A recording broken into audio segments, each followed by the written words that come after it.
I'm standing here in the Arsenal Cemetery on the Augusta University Summerville campus. This is the site where many people have reported seeing the ghost of a Confederate soldier. He's just one of a few ghosts that supposedly haunt this very old and historic campus.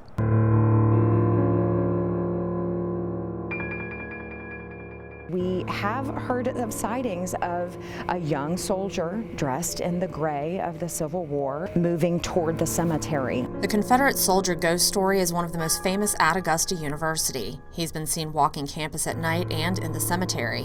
The ghost is also thought to be the apple pie ghost, who can be heard opening a non-existent oven in the Benet house at night. And another commandant in command in the home had a nephew whom, courtesy of nepotism, received a job with higher pay than many of the enlisted soldiers who worked here at the Augusta Arsenal, and did not endear himself to his colleagues at the Arsenal with his tales of privileges of sneaking away to the commandant's house for apple pie at lunch. The Benet house is home to another ghost too, a lesser-known story involving a commandant's wife, a fashionista of her time, who died under suspicious circumstances. He would rise very early every morning and go out to hunt, but always return in time to bring his wife her morning tea.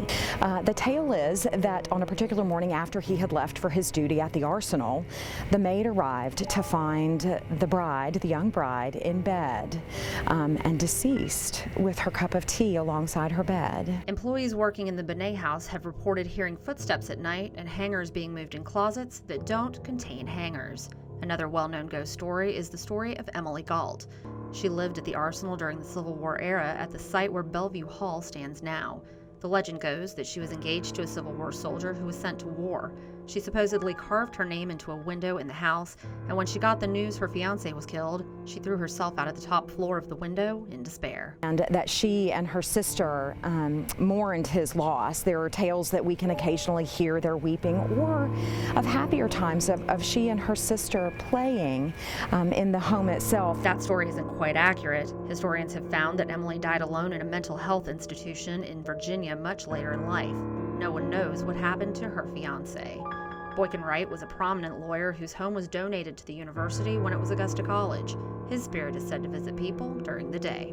And uniquely among the ghost stories that live with us here at Augusta University, he is the only one who's seen during the day. And inevitably, when sightings occur in his wake, the feelings are overwhelmingly peaceful and positive. Aiken County has its share of hauntings. The Aiken County Historical Museum was once a winter cottage for John Howe. Howe's funeral was held in his home, and his spirit is said to still be wandering the building. During an interview at the Museum for Hometown History, the Hampton Terrace Hotel, I heard a man's voice clearly on the staircase. Lauren Virgo, the museum's executive director, and I were passing. Aside from a female co-worker, Virgo and I were the only ones in the building. She tells me it was probably Mr. Howe. Our volunteers also tell us we have a shadow person walking around the front area. In fact, he was recently seen as soon as like a month ago. And of course, we tend to associate it with Mr. Howe. There have also been reports of strange sightings by visitors to the museum that are seemingly unrelated to Howe. And so sometimes we get people telling us they've seen soldiers downstairs in our military exhibit. So maybe something's attached to one of the uniforms or the dog tags that we have on display. Virgo says a ghost cat was once sighted by a museum volunteer. There was a cabin built in the early 1800s on the property. Virgo says a paranormal investigator spent the night in the cabin and got results. And he had some experiences with seeing figures out of the corner of his eye, movement, and they believe they even captured one on camera. And in Washington, Georgia, the Fitzpatrick Hotel. Built in 1898 by the Fitzpatrick brothers, John and Thomas, it is well known for being the residence of the paranormal. The most active of the hotel's ghosts, two young sisters who died in the same room, one from illness and the other from a fall down a staircase. People who sleep inside 200 report waking up with a sore throat from the young lady dying of scarlet fever. They report hearing children playing outside of the room.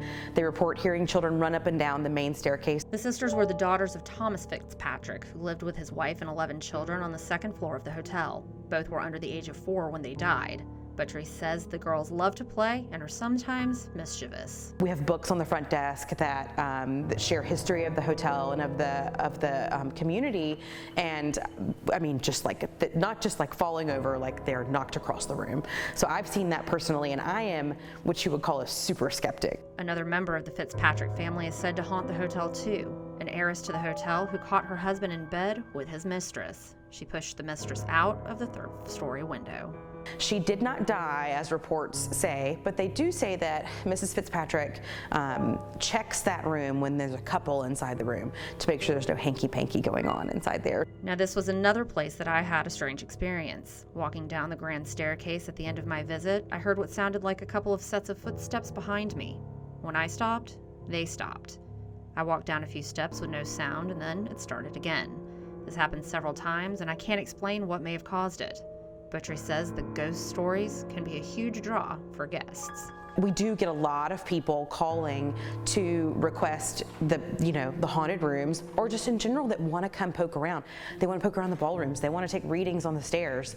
Whether you believe in ghost stories or not, these are all very interesting historical locations in the CSRA that can tell us a lot about the people who lived here in the past. Hey CSRA, that's just part of your haunted hometown history. In Augusta, Kim Vickers, WJBF News Channel 6.